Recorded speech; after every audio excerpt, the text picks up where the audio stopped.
एक घने जंगल में एक शेर और एक मुर्गा सबसे अनोखे लेकिन गहरे दोस्त थे। शेर मुर्गे की बुद्धिमानी की सराहना करता था, जबकि मुर्गा शेर की ताकत की छांव में खुद को सुरक्षित महसूस करता था। वे साथ में अपना समय बिताते, भोजन साझा करते और एक बड़े बरगद के पेड़ की छांव में कहानियां सुनाते।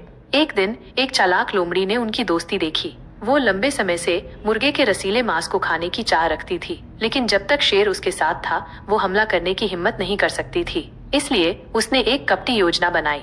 लोमड़ी शेर के पास आई और मुस्कुराते हुए बोली, हे जंगल के राजा, तुम एक छोटे से पक्षी की संगति क्यों कर रहे हो? तुम्हें अपनी तरह मजबूत और महान जानवरों से दोस्ती करनी चाहिए।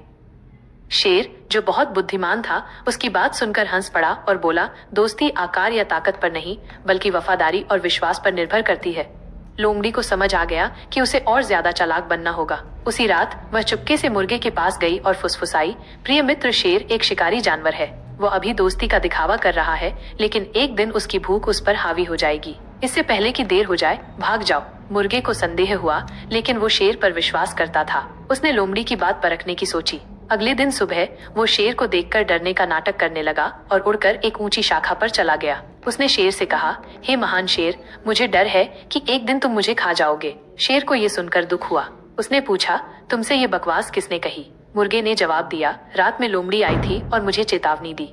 यह सुनकर शेर को गुस्सा आ गया। वो जोर से दहाड़ा और लोमड़ी को बुलाया। तुमने सच्ची दोस्ती को तोड़ने की कोशिश की, इस धोखे की सजा तुम्हें मिलेगी। जैसे ही लोमड़ी भागने लगी, शेर ने छलांग लगाई और उसे पकड़ लिया। मुर्गा यह देखकर खुश था कि न्याय हुआ। उस दिन के बाद पूरे जंगल ने सीख लिया कि सच्ची दोस्ती को झूठ से कभी नहीं तोड़ा जा सकता।